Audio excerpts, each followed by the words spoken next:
Itu pemilihan kelompok 14 akan mendapatkan hasil diskusi kami yang bernama crop share, yaitu berapa berbagi bibit dan kesempatan untuk menaikkan lingkungan hijau.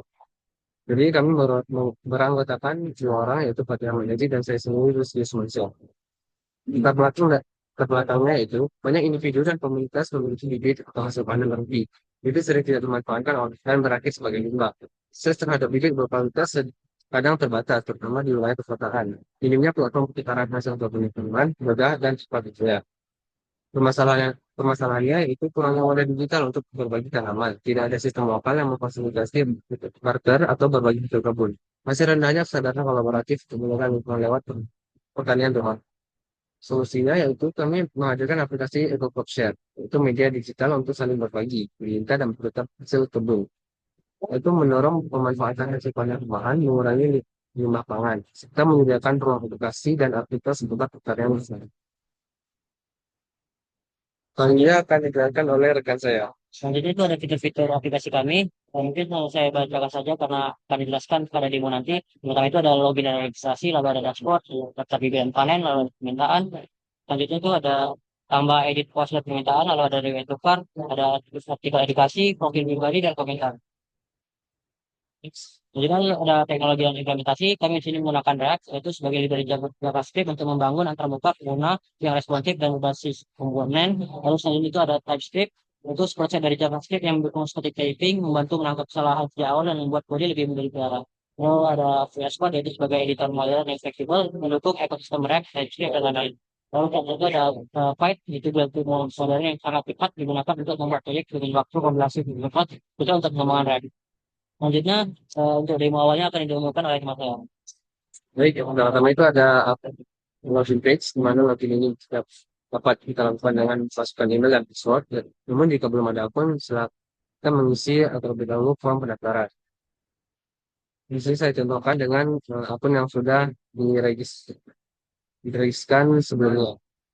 Baik, jadi pengguna akan disuguhkan dengan halaman dashboard, kemudian di sini ada daftar dan informasi-informasi terkait lainnya. Di sini ada postingan dan aksi-aksi yang telah dilakukan oleh pengguna. Lalu ada postingan terbaru, lalu ada permintaan terbaru juga. Lalu di sini ada aksi cepat untuk melakukan activity tanpa post, laporan permintaan, dan tulis artikel untuk profil.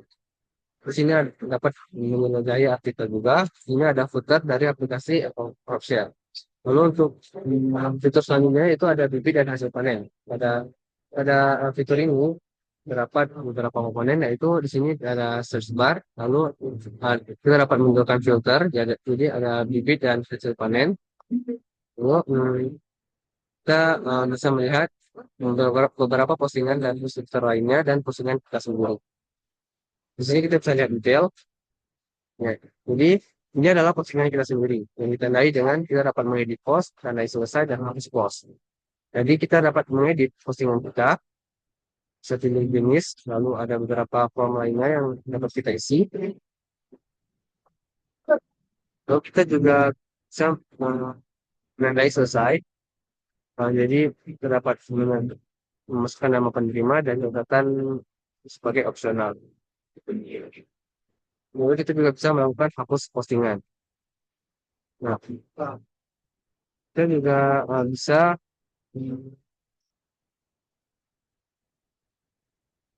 kita juga bisa melihat postingan orang lain, mana postingan yang dilakukan oleh user lain, kita juga dapat mengirim permintaan. Pada button kirim permintaan ini di- permintaan akan terkirim melalui email ataupun WhatsApp. Kita juga dapat melakukan komentar di kolom komentar pada postingan orang lain.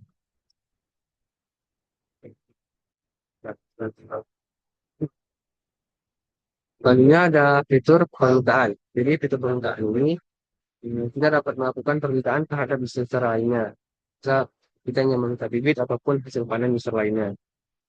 Lalu kita dapat posting permintaan kita dan user lain juga dapat melihatnya. Jadi kita bisa melihat di sini juga ada filter yang kita bisa melihat yang aktif dan yang terpenuhi.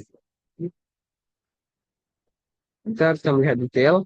Dan ini adalah permintaan kita sendiri yang ditandai dengan itu permintaan, tanda terpenuhi dan hapus permintaan. kita dapat mengedit permintaan kita dengan mengisi detail-detailnya. Lalu kita juga bisa melihat detail permintaan orang lain. Kita juga dapat menawarkan bantuan. Dan juga dapat berkomentar pada section komen. Selanjutnya kita juga bisa membuat permintaan kita sendiri. Nah, ini cara kita membuat permintaan kita sendiri ya. Beberapa form yang harus diisi. Selanjutnya ada artikel edukasi. Di mana fitur ini kita dapat menulis artikel, nah, dapat memasukkan judul artikel, kategori, tag artikel, dan yang lain-lain. Lalu kita juga dapat melihat artikel-artikel user lainnya. Untuk fitur lainnya akan dijelaskan oleh rekan saya. Nah, selanjutnya itu ada riwayat bar. Di sini kita bisa melihat dari riwayat dari hasil dari postingan atau dari permintaan yang user lakukan. Di sini terdapat filternya itu ada dari posting, ada juga dari permintaan, juga berdasarkan perannya itu ada memberi dan juga menerima. Next. Selanjutnya itu ada halaman profil. Di sini terdapat deskripsi pada profil user. Di sini ada postingan saya, permintaan saya, riwayat bar, dan artikel saya. Lalu sini kita bisa di profil, ingin kita ubah, lalu kita bisa ubah password, dan yang terakhir adalah keluar. Kita tinggal tombol keluar, maka akan membuat halaman utama. Mungkin sekian saja demo dari aplikasi kami. Sekian, akhirnya assalamualaikum warahmatullahi wabarakatuh.